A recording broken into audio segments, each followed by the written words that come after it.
his earlier closed session and for his long and distinguished career, both in the intelligence community and in the Department of Defense. Dr. Kirkpatrick is the director of the All-Domain Anomaly Resolution Office, or ARROW. Congress established this office in law to get to the bottom of the very serious problem of unidentified anomalous phenomenon, or UAP. Dr. Kirkpatrick has a very difficult mission.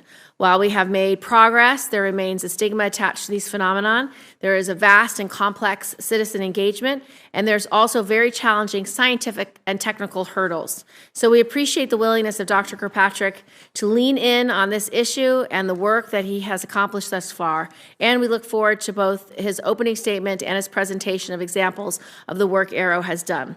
In late 2017, media reports surfaced about activities set in motion by the late long-serving Majority Leader Senator Harry Reid more than a decade ago. We learned that there was strong evidence of advanced technology reflected in the features and performance characteristics of many objects observed by our highly trained service members operating top-of-the-line military equipment.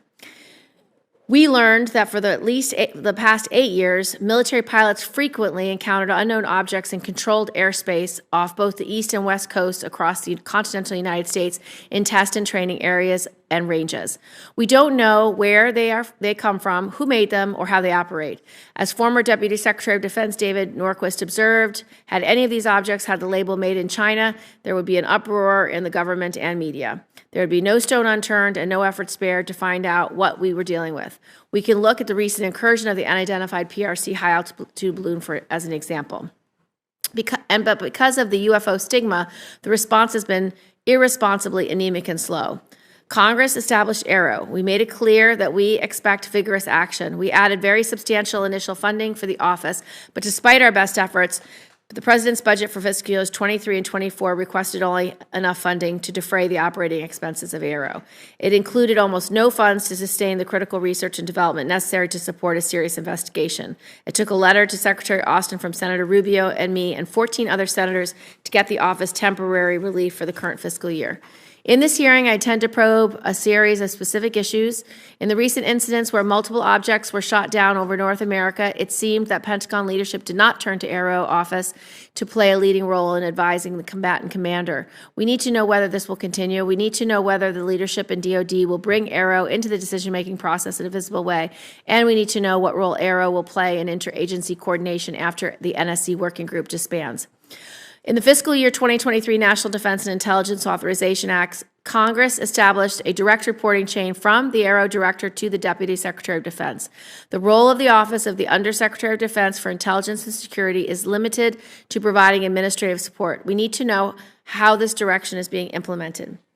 UAP are frequently observed flying in extremely high or very low speeds and come in various sizes and shapes. During the recent shootdowns over North America, DoD disclosed that filters on radar systems were adjusted to allow for detection and tracking of diverse sets of objects for the first time.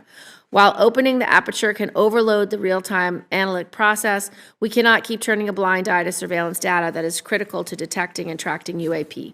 We need to know whether Dr. Kirkpatrick can achieve the necessary control over sensor filters and the storage and access to raw surveillance data to find UAP anomalies. Finally, one of the tasks Congress set for ARROW is serving as an open door for witnesses of UAP events or participants in government activities related to UAPs to come forward securely and disclose what they know without fear of retribution for any possible violations of previously signed non-disclosure agreements. Congress mandated that ARROW set up a publicly discoverable and accessible process for safe disclosure. While we know that ARROW has already conducted a significant number of interviews, many referred by Congress, we need to set up a public process and we need to know where that effort stands. With that, I'd like to turn to Senator Ernst for her opening statement. Thank you, Madam Chair, and thank you, Dr. Kirkpatrick, for your testimony today. I'll keep these remarks very brief so that we have maximum time for your briefing. The recent downing of the Chinese surveillance balloon and 3 other objects underscores the need for domain awareness. Adversaries like China and Russia are working to hold U.S. interests, including our homeland, at risk. That's why your testimony is so important. And I so look forward to a progress update on the establishment of your office. As members know, your office evolved from the Navy-led Unidentified Aerial Phenomena Task Force to the All-Domain Anomalous Resolution Office known as ARROW. Dr. Kirkpatrick, your extensive background in science and technology, research and development, and space makes you well suited to discuss these emerging challenges. My priority is that we understand the full range of threats posed by our adversaries in all domains. That is what the Joint Force needs to be prepared to fight and win in defense of our nation. This committee needs to know about Chinese or Russian advanced technology programs to exploit our vulnerabilities, and it needs to know whether your office, along with the IC, has detected potential Chinese or Russian capabilities to surveil or attack us. Finally, we need to ensure efficient interagency coordination. Multiple elements of the DoD and IC own a piece of this mission. To add value, ARRO's efforts cannot be redundant with others. Thank you again. We look forward to your testimony. Dr. Kirkpatrick, you can give your testimony. Thank you, Chairwoman Gillibrand, Ranking Member Ernst, distinguished members of the subcommittee. It's a privilege to be here today to testify on the defense's efforts to address unidentified anomalous phenomena. First, I want to thank Congress for its extensive and continued partnership as the Department works to better understand and respond to UAP in an effort to minimize technical and intelligence surprise. Unidentified objects in any domain pose potential risks to safety and security, particularly from military personnel and capabilities. Congress and DoD agree that UAP cannot remain unexamined or unaddressed. We are grateful for sustained congressional engagement on this issue, which paved the way for the DoD's establishment of the All-Domain Anomaly Resolution Office in July of last year. Though ARRO is still a young office, the spotlight on UAP in recent months underscores the importance of its work and the need for UAP to be taken seriously as a matter of national security. All leadership that I've had the pleasure of working with, whether DoD, IC, DOE, civil, scientific, or industrial, view Congress as a critical partner in this endeavor. ARRO has accomplished much in the last 9 months since it was established. The ARRO team of more than 36 experts is organized around 4 functional areas: operations, scientific research, integrated analysis, and strategic communications. In the 9 months since ARRO's establishment, we've taken important steps to involve and improve UAP data collection, standardize the department's UAP internal reporting requirements, and implement a framework for rigorous scientific and intelligence analysis, allowing us to resolve cases in a systematic and prioritized manner. Meanwhile, consistent with legislative direction, ARRO is also carefully reviewing and researching the U.S. government's UAP-related historical record. ARRO is leading a focused effort to better characterize, understand, and attribute UAP, with priority given to UAP reports by DoD and IC personnel in or near areas of national security importance. DoD fully appreciates the eagerness from many quarters, especially here in Congress and in the American public, to quickly resolve every UAP encountered across the globe, from the distant past through today. It's important to note, however, ARRO is the culmination of decades of DoD, intelligence community, and congressionally directed efforts to successfully resolve UAP encountered first and foremost by U.S. military personnel, specifically Navy and Air Force pilots. The law establishing ARRO is ambitious, and it will take time to realize the full mission. We cannot answer decades of questions about UAP all at once, but we must begin somewhere. While I assure you that ARRO will follow scientific evidence wherever it leads, I ask for your patience as DoD first prioritizes the safety and security of our military personnel and installations in all domains. After all, a UAP encountered first by highly capable DoD and IC platforms, featuring the nation's most advanced sensors, are those UAP most likely to be resolved by my office, assuming the data can be collected. If ARRO succeeds in first improving the ability of military personnel to quickly and confidently resolve UAP they encounter, I believe that in time we will have greatly advanced the capability of the entire United States government, including its civilian agencies, to resolve UAP. However, it would be naive to believe that the resolution of all UAP can be solely accomplished by the DoD and IC alone. We will need to prioritize collection and leverage authorities for monitoring all domains within the continental United States. Arrow's ultimate success will require partnerships with the interagency, industry partners, academia, and the scientific community, as well as the public. Arrow is partnering with the services, intelligence community, DOE, as well as civil partners and across the U.S. government to tap into the resources of the interagency. The UAP challenge is more an operational and scientific issue than it is an intelligence issue.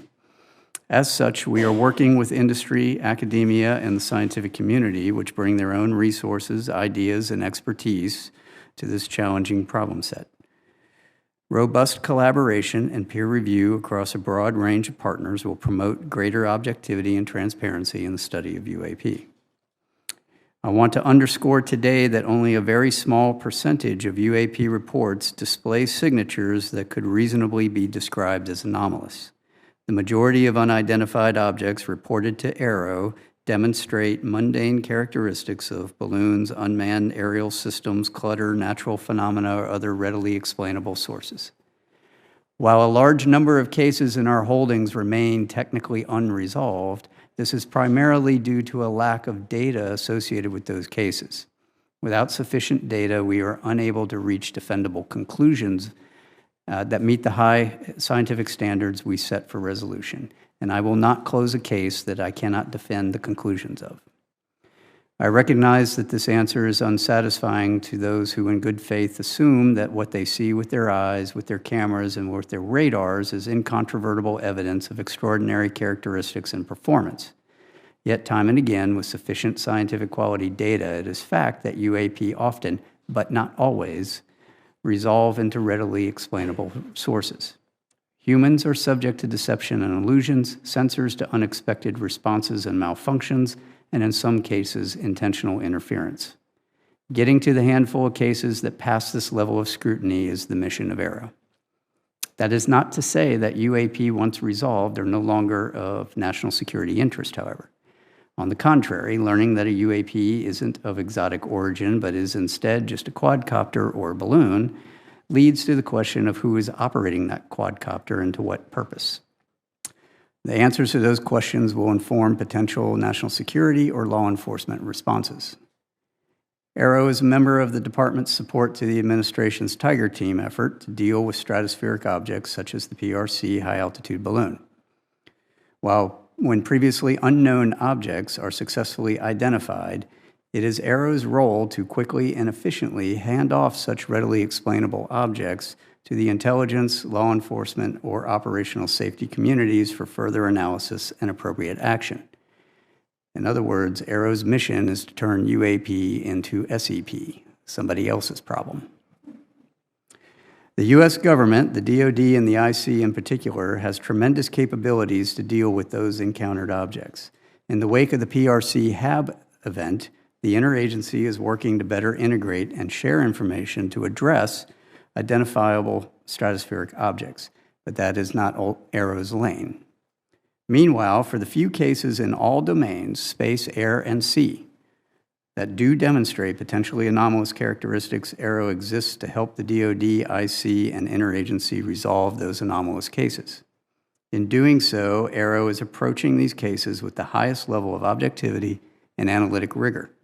This includes physically testing and employing modeling and simulation to validate our analyses and underlying theories, then peer reviewing those results within the U.S. government, industry partners, and appropriately cleared academic institutions before reaching any conclusions.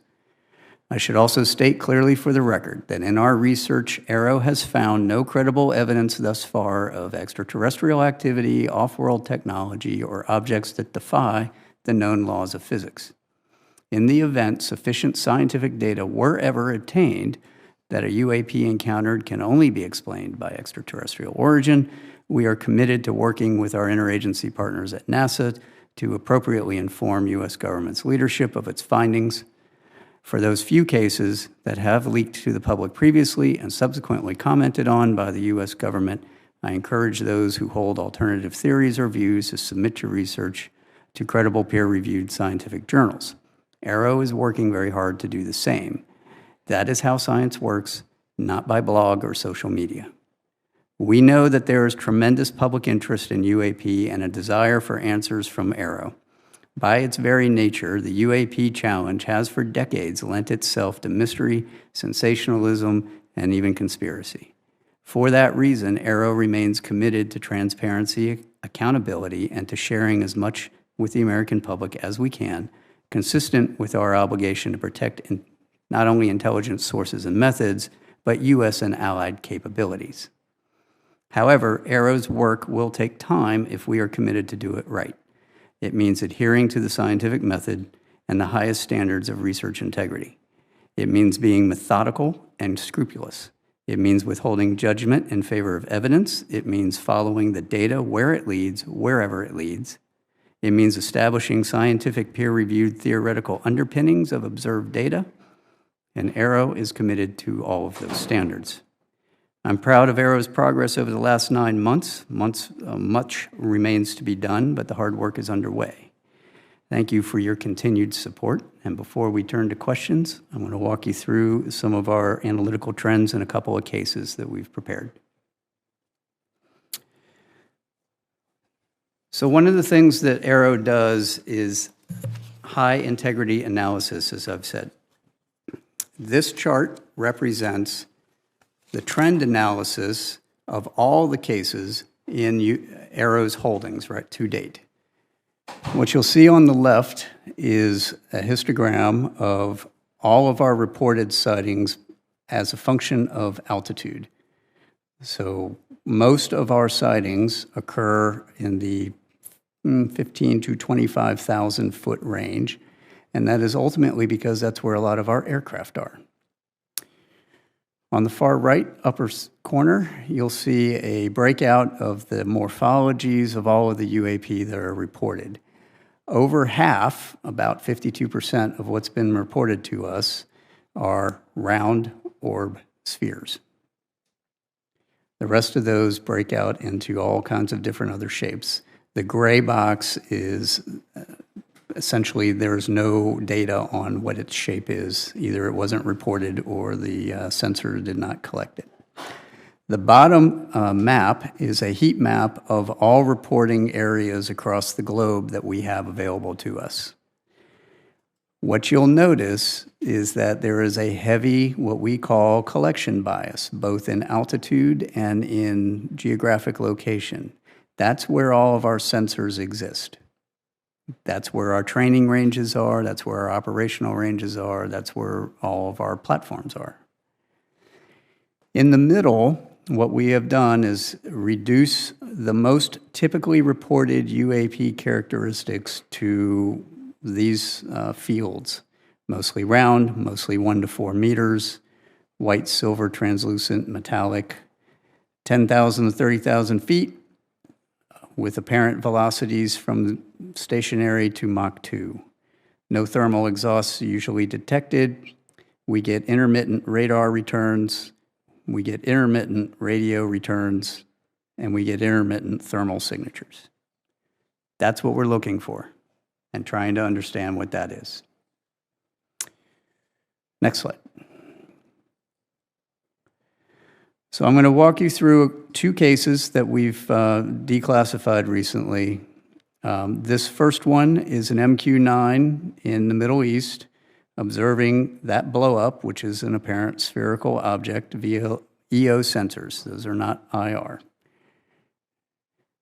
If you want to go ahead and click that and play it, you'll see it come through the top of the screen. There it goes, and then the camera will slew to follow it. You'll see it pop in and out of the field of view there. This is essentially all of the data we have associated with this event from some years ago. It is going to be virtually impossible to fully identify that just based off of that video. Now, what we can do and what we are doing is keeping that as part of that group of 52% to see what are the similarities, what are the trends across all of these, do we see these in a particular distribution, do they all behave the same or not? As we get more data, we will be able to go back and look at these in a fuller context. How are we going to get more data? We are working with the Joint Staff to issue guidance to all the services and commands that will then establish what are the reporting requirements, the timeliness, and all of the data that is required to be delivered to us and retained from all of the associated sensors. That historically hasn't been the case, and it's been happenstance that data has been collected. Next slide. This particular event, South Asia MQ9, looking at another MQ9, and what's highlighted there in that red circle is an object that flies through the screen. Unlike the previous one, this one actually shows some really interesting things that everyone thought was truly anomalous to start with. First of all, it's a high-speed object that's flying in the field of regard of 2 MQ9s. Second, it appears to have this trail behind it, all right, which at first blush you would think that looks like a propulsion trail. In reality, if you want to play the first slide, we'll show you what that looks like in real time, or first video. So we're looking at that. There it goes. Why don't you play it again and then pause it halfway through? Right there. All right, if you might be able to see that trail there behind it. That's actually not a real trail. That is a sensor artifact. Each one of those little blobs is actually a representation of the object as it's moving through. And later in the video, as the camera slews, that trail actually follows the direction of the camera, not the direction of the object. We pulled these apart frame by frame. We were able to demonstrate that that is essentially a readout overlap of the image. It's a shadow image, right? It's not real. Further, if you later follow this all the way to end, it starts to resolve itself into that blob that's in that picture in the top left, right? And if you squint, it looks like an aircraft because it actually turns out to be an aircraft. Go ahead and put that on. So you'll see the tail sort of pop out there. And so what you're looking at is, this is in the infrared, this is the heat signature off of the engines of a commuter aircraft that happened to be flying in the vicinity of where those 2 MQ9s were at. Why am I showing you this? So the first one that I showed you, we don't have resolved yet, right? That is an unresolved case we are still studying. This one we can resolve. But this is the kind of data that we have to work with and the type of analysis that we have to do, which can be quite extensive when you have to pull these apart frame by frame. Further, we're now matching all of this with the models of all of those imaging sensors so that I can say, I can recreate this. I can actually show how the sensor is going to respond. All of these sensors don't necessarily respond the way you think they do, especially out in the world and in the field. And I believe that's all I have, and I will open it up for your questions. Thank you so much, Dr. Kirkpatrick. Can you just give us some raw numbers of how many UAPs you've analyzed, how many have been resolved, and sort of in what buckets, and then how many are still left to be resolved? Just an update from your January public report where it was 366 or something, and about 150 were balloons and about 24 were drones. You know, just give us an update if you have one. Sure. So as of this week, we are tracking over a total of 650 cases.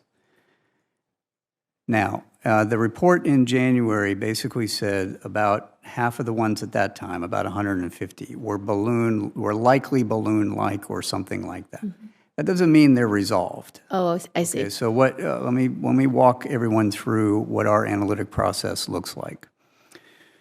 We have essentially a 5-step process, right? So we get our cases in with all the data. We create a case for that event. My team does a preliminary scrub of all of those cases as they come in, just to sort out, do we have any information that says this is in one of those likely categories? It's likely a balloon, it's likely a bird, it's likely some other object. Or we don't know. Then we prioritize those based off of where they are. Are they attached to a national security area? Does it show some anomalous phenomenology that is of interest? If it's just a spherical thing that's floating around with the wind and it has no payload on it, that's going to be less important than something that has a payload on it, which will be less important than something that's maneuvering, right? So there's sort of a hierarchy of just binning the priorities because we can't do all of them at once. Once we do that and we prioritize them, when we take that package of data in that case, and I have set up 2 teams, think of this as a red team, blue team, or a competitive analysis. I have an intelligence community team made up of intelligence analysts, and I have an S&T team made up of scientists and engineers and the people that actually build a lot of these sensors, or physicists, because if you're a physicist, you can do anything, right? But they're not associated with the intel community. They're not intel officers. So they look at this through the lens of the sensor, of what the data says. We give that package to both teams. The intelligence community is going to look at it through the lens of the intelligence record and what they assess, and their intel tradecraft, which they have very specific rules and regulations on how they do that. Scientific community, technical community is going to look at it through the lens of what is the data telling me? What is the sensor doing? What would I expect a sensor response to be? And back that out. Those 2 groups give us their answers. We then adjudicate. If they agree, then I am more likely to close that case if they agree on what it is. If they disagree, we will have an adjudication. We'll bring them together, we'll take a look at the differences, we'll adjudicate why do you say one thing and you say another. We will then come to a case recommendation. That'll get written up by my team.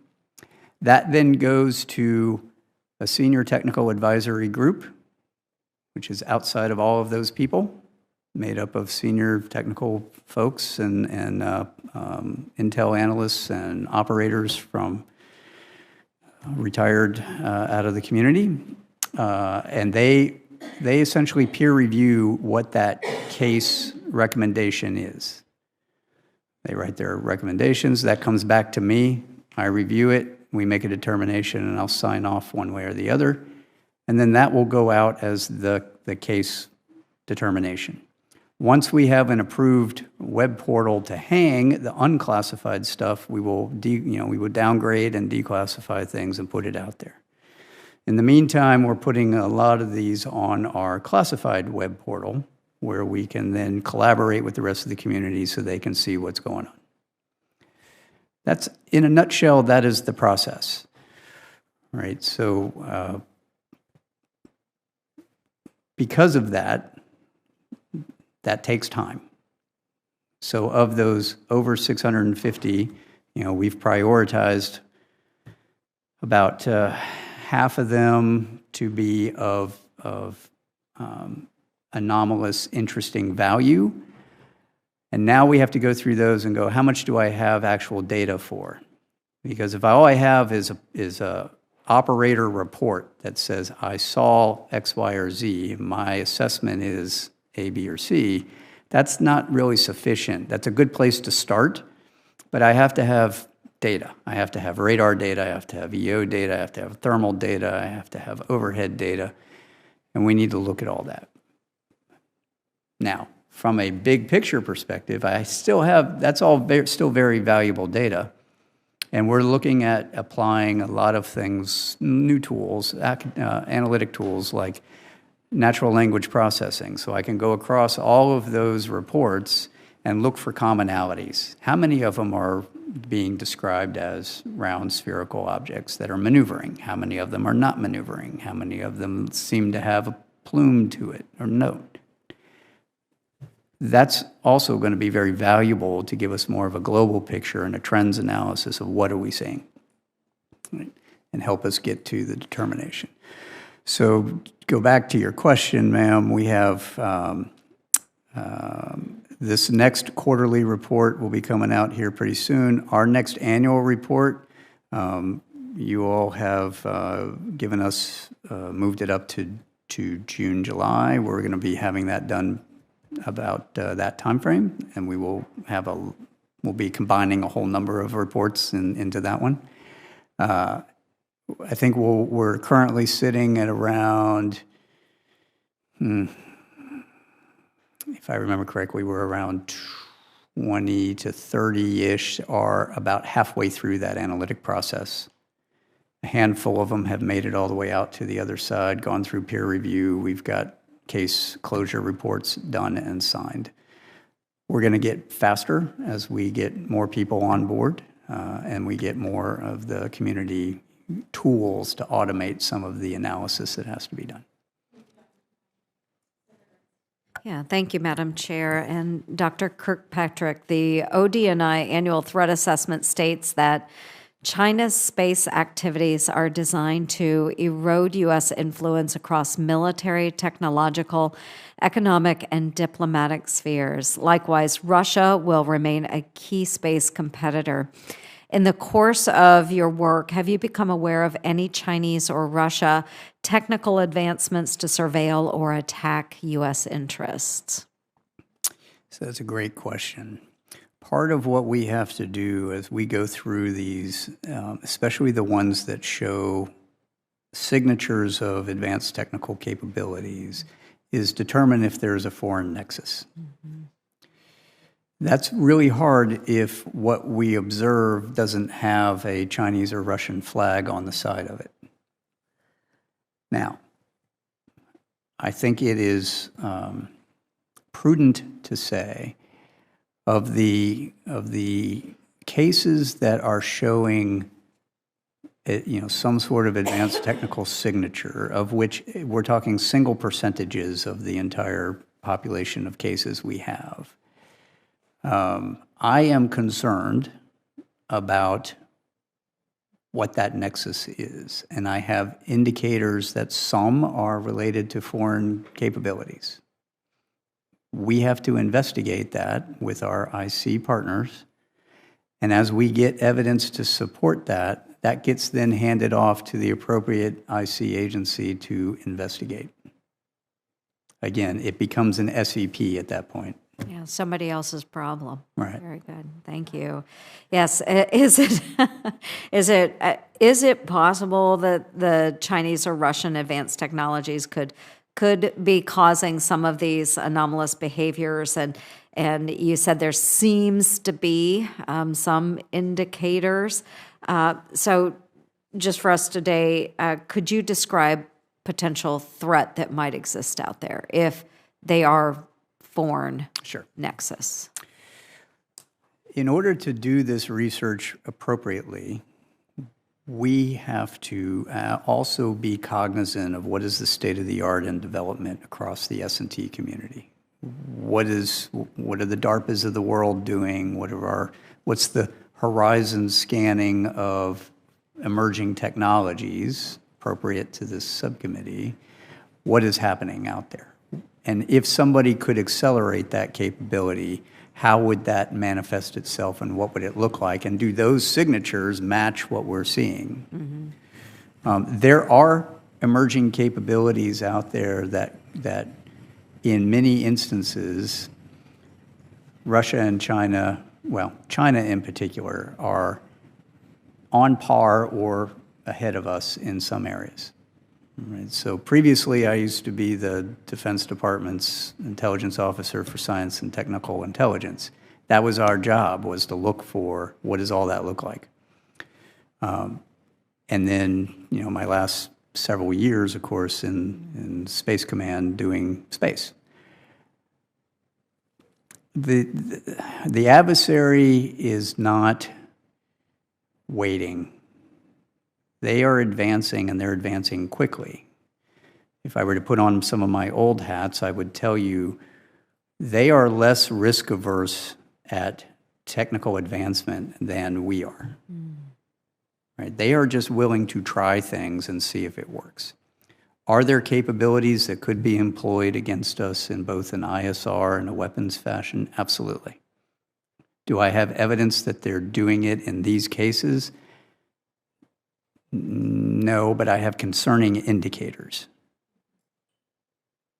Thank you. I appreciate that. And that is why it's so important that you are working with the intelligence community as well, because you have the science, the data background, but you also need to know from various sources what adversaries may be working on. Is that correct? Okay. Thank you. Thank you very much. Thank you, Madam Chair. Senator Rhodes. Well, thank you, Chair Gillibrand, Ranking Member Ernst. This is a really important hearing. I'd like to thank you, Dr. Kirkpatrick, for your service to the country, and as a former systems analyst myself, I really appreciate your flow chart, the description of the process, and particularly the trends analysis going forward, how that's going to help us. And you talked about language, the large LLMs, the large language models, artificial intelligence. That's really going to help us in the hunt forward. Predictive analysis, I think, to some of your point, what we're worried about. But I want to focus on Nevada because I want to talk about the impact of UAPs on aviation safety. So when it comes to unidentified aerial phenomena, one of my first concerns is really about the safety of Nevada's military aviator. So we have airmen stationed at Nellis Air Force Base, naval aviators flying at Naval Air Station Fallon, and service members from across the world training at the Nevada Test and Training Range. I know you know all this. And unfortunately, the existence of advanced UAPs in the U.S. airspace and over U.S. military installations, not a new phenomenon. The Navy's officially acknowledged that between 2004 and 2021, 11 near misses occurred involving UAPs that required pilot action and follow-up reports. As a result, in 2019, the Navy established a protocol for pilots to report on their dangerous encounters. So could you speak to any ongoing efforts within DoD to ensure the safety of our aviators with a potential UAP encounter, and what's your relationship with Northcom, NORAD, Spacecom when it comes to this immediate real-time response and how they're right there in the moment, right? Absolutely. That's a great question. So let me start with, my relationship with the commands are very good. I just came back from sitting down with General Van Herk and all the J staff out at Northcom a couple weeks ago, talking through exactly what we need to do to help them get their arms around this. We are also working very closely with Joint Staff, and the Joint Staff has just been very outstanding in helping work through policy and guidance issues to the forces and to the services. And I would like to just make sure that we message back to all of the operators the importance of their reporting and the fact that you're about to get a bunch of new requirements that we're issuing through the Joint Staff on all of the data that we're going to need you to save and report back to us. It is invaluable, and we are working to try to take the most advantage of that to learn what it is that we're trying to mitigate. To get directly to your question, first thing that we're doing is normalizing our reporting, right? We're standardizing our reporting and the requirements associated with that. Guidance from the Joint Staff, I think, goes out maybe this week, maybe next week, that we've been working with them for some months that does exactly what I just said. It gives them timelines, it gives them requirements, it gives them, here's all the data you have to have, and you got to retain it. The next thing that comes after that is a plan ord that will go out to the commands for mitigation and response. So there's a couple of things that we have to do. One, I need to work with the commands and with the IC and with our outside of our DoD and IC partners to extend our collection posture targeted at some of these key areas that you saw on that heat map. That have a lot of activity so that we can turn on extra collection when an operator sees something. So part of this is generating as a response function, what we call a tactic, technique, and procedure for an operator. When he sees something, calls back to the operations floor, they can turn on additional collection. What does that collection look like? How do I bring all that together so I can get more data on what is that thing? Can I ask really quickly? Sure. Do you have the authorities you need to extend your collection posture between agencies or branches of the military? Because that seems to me to maybe be a sticking point. I know my time's just about up. I'd love to follow up about your risk management methodologies for some of these, but do you need any authorities that you don't have to get the data? There are you some need? authorities that we need. We currently are operating under Title X authorities, but we have, good relationships across the other agencies, but having additional authorities for collection, tasking, counterintelligence. That's something. Those are all things that would be helpful, yes. Thank you. To follow up, Dr. Kirkpatrick, will you help us write that language so we can put it in the defense bill this year so that we know what authorities you need? We can do that. Thank you. We're going to start second round, so if you want to stay, you can ask another round. I have at least 3 more questions, so. Do you want to go right now, so in case you have to leave? Oh, I could. I do. Yeah, go ahead. If you would do that, that would be great. I'm going to stay on the drones issue because obviously we also have Creech Air Force Base. We talked about those Reapers. But last February, the Chinese spy balloon, it did cross through the U.S. airspace, shot down by a Sidewinder missile fired from an F-22. Sidewinders cost us close to $500,000 each. So, given the cost of these missiles, the cost per flight, all of these other things, like I said, follow up on the authorities, your methodologies, the data collection, they can help us in other ways. But how do you think we can develop a sustainable, affordable response to UAPs where we need to, that will definitely violate our airspace, not may, definitely violate our airspace every chance that they can get because they're our adversaries. They want this information.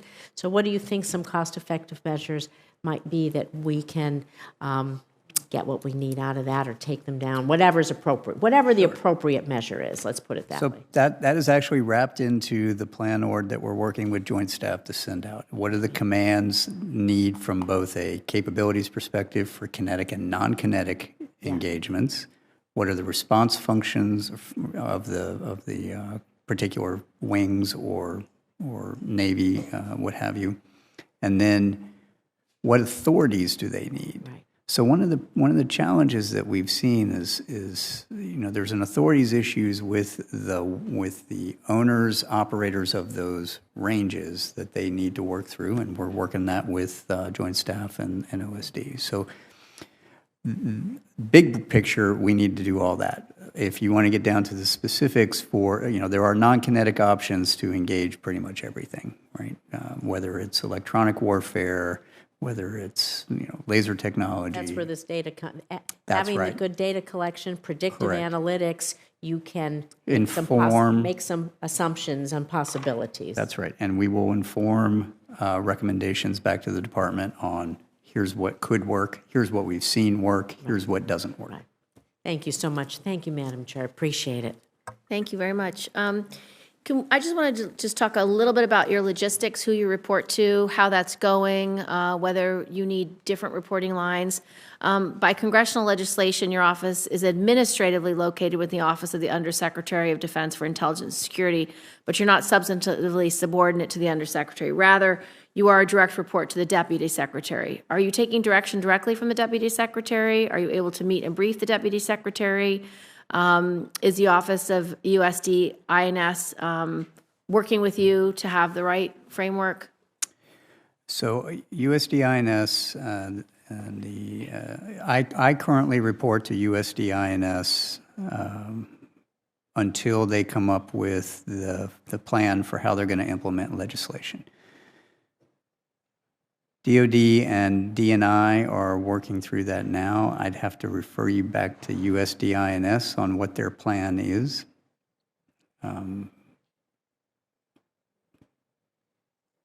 Do I need to update your reporting structure in the next defense bill, or is this something that you think will work its way out, or does it need further clarity? I think they're planning on coming back to you with an answer on what that plan is, and I think at that time that will inform what you want to do. Okay, thank you. As you know, Dr. Kirkpatrick, Congress has mandated that your office establish a discoverable and accessible electronic method for potential witnesses of UAP incidents and potential participants in government UAP-related activities to contact your office and tell their stories. Congress also set up a process whereby people subject to non-disclosure agreements, preventing them from disclosing what they may have witnessed or participated in, could tell you what they know without risk of retribution or violation of their NDAs. Have you submitted a public-facing website product for approval to your superiors, and how long has it been under review? I have. We submitted the first version of that before Christmas. And do you have an estimate from them when they will respond and when you'll have feedback on that? No, I don't. Okay. We will author a letter asking for that timely response to your superiors. When do you expect that you will establish a public-facing discoverable and access portal for people to use to contact your office as the law requires? So I would like to first say thank you all very much for referring the witnesses that you have thus far to us. I appreciate that. We've brought in nearly 24 so far. It's been very helpful. I'd ask that you continue to do that until we have an approved plan. Mm-hmm. We have a multi-phased approach for doing that we've been socializing and have submitted for approval sometime. Mm-hmm. Once that happens, then we should be able to push all that out and get this a little more automated. Great. What I would ask, though, is as you all continue to refer to us and refer witnesses to us, I'd appreciate if you do that. Please try to prioritize the ones that you want to do, because we do have a small research staff dealing with that. Thank you. And then do you have any plans for public engagement that you want to share now that you think it's important that the public knows what the plan is? So we have a number of public engagement recommendations according to our strategic plan. All of those have been submitted for approval. They have to be approved by USDINS. We are waiting for approval to go do that. Okay, I will follow up on that. And then my last question is about the integration of departments' UAP operations, research analysis, and strategic communications. During the recent UAP incidents over North America, it didn't appear that you were allowed to play that role. Do you agree that the public perception is generally that you and your office did not appear to play a major role in the department's response to the detection of objects over North America? What can you tell us that's going on behind the scenes from your perspective? And in the after-action assessment process, is there awareness that there is a need to operate differently in the future and a commitment to doing so? When the objects were first detected, I got called by Joint Staff Leadership to come in late one night to review events as they were unfolding and to give them an assessment based on what we knew at that time. I did that, worked with the Director of Joint Staff, the J2 and the J3 that night and over the couple of following days on what are the types of things that we are tracking from an unidentified object perspective, what databases do we use, those sorts of things for known objects, known tracking. Beyond that, the response, I would have to refer you back to the White House for the decision on how they did the response. We did not play a role in what you would respond, other than that initial, advice on what we are seeing and how we are seeing it. Thank you, Madam Chair. Dr. Kirkpatrick, I know that your office has gotten a lot of attention recently, and of course, any new agency, there tends to be a push to increase size and funding. We want to make sure that you're able to meet your goals, but what I also need to ensure is that we're not duplicating or replicating existing functions and creating redundancy within DoD and the interagency. So what steps are you taking right now to make sure that your particular office and function is unique to any of the other agencies that might be involved in these types of cases? Yeah, that's a great question. So I would like to lay down, here's what am I, sort of my mission and my goal and my vision here. So the vision is at some point in the future, you should not need an arrow. If I'm successful in what I'm doing, we should be able to normalize everything that we're doing into existing processes, functions, agencies, and organizations, and make that part of their mission and their role. Right now, the niche that we form is really going after the unknowns. I think you articulated it early on, this is a hunt mission for what might somebody be doing in our backyard that we don't know about. All right, well, that is what we are doing, right? But at some point, we should be able to normalize that. That's why it's so important, the work we're doing with joint staff, to normalize that into DoD policy and guidance. We are bringing in all of our interagency partners. So NASA is providing a liaison for us. I have FBI liaison, I have OSI liaison, I have service liaisons. Half of my staff come from the IC, half of my staff come from other scientific and technical backgrounds. I have DOE, and so what we're trying to do is ensure, again, as I make UAP into SEP, they get handed off to the people that is their mission to go do, so that we aren't duplicating that. I'm not going to go chase the Chinese high-altitude balloon, for example. That's not my job. It's not an unknown, and it's not anomalous anymore. Now it goes over to them. Right. Very good. Thank you, Madam Chair. I wanted just to follow up on the filters for surveillance. Outside observers have speculated that DoD sets filters on certain sensors to eliminate objects that are moving really fast or slow, because what we are looking for militarily are conventional aircraft and missiles. UAP that doesn't fit into these programs would thereby be weeded out and never noticed. This speculation was proven to be true during the UAP incidents over North America, where DoD publicly acknowledged that we were able to start seeing these UAPs only when we opened up these filters. Obviously, our military operators cannot be overloaded with objects that are not conventional aircraft or missiles. Can you nonetheless make sure that the raw data is being captured and subsequently processed, so that your office knows what's really out there? And is that going to cost money? Will you expect to pay for that money out of Aero's budget? One of the key tenets that we're trying to do in our science plan is understand what those signatures are. So we get all the raw, for example, radar data prior to the scrubbing and filtering to allow it to enter into our weapons systems and our detection systems. We are now taking all that data and cross-correlating it to what pilots are saying they're seeing or other observations from other operators. What that allows us to do is then see if there are any signatures in that data that I can pull out, generate what we'll call automatic target recognition algorithms that allow us to then use that signature associated with a observed UAP, whatever that UAP may be.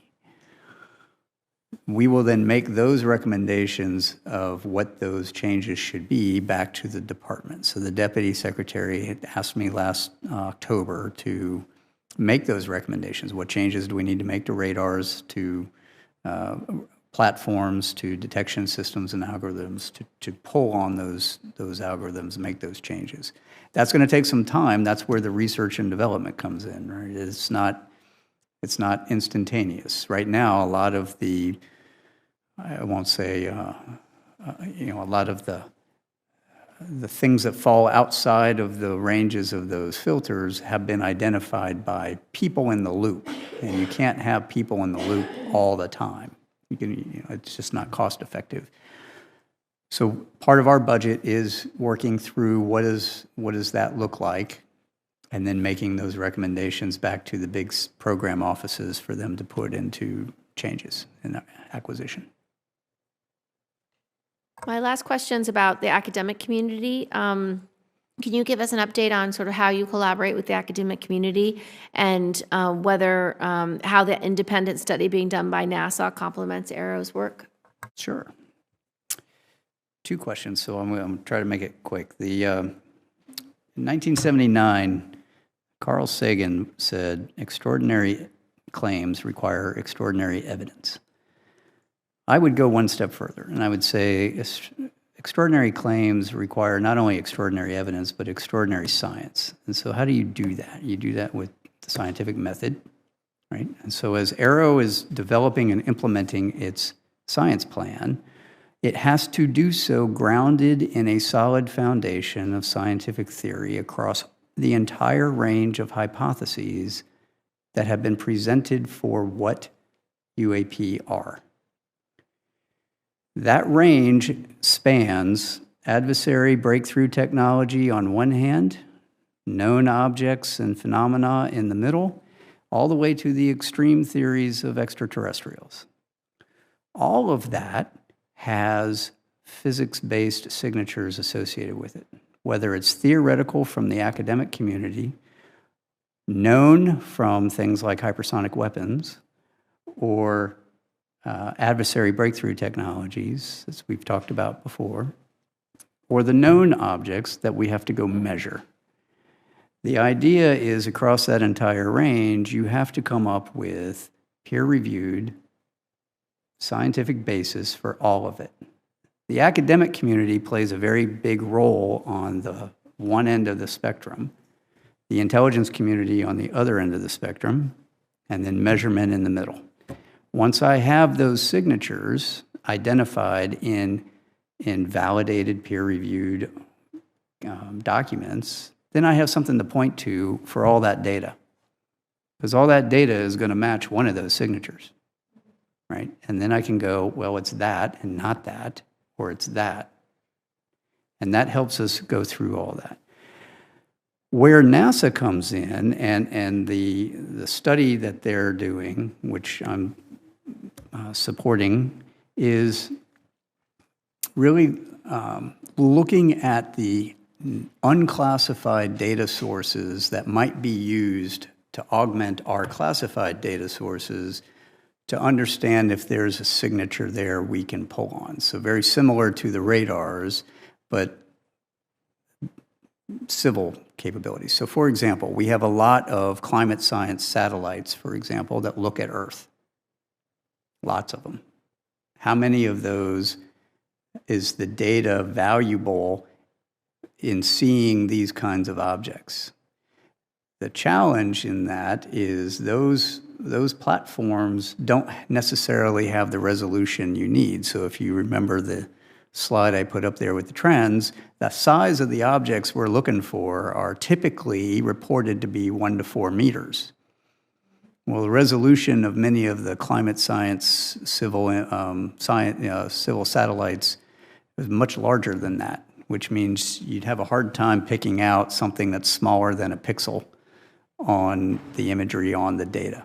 That's not to say all of it's not useful, and there are ways of pulling through that data and going through. That is what NASA is focused on right now. So what are some other data sources that could be used?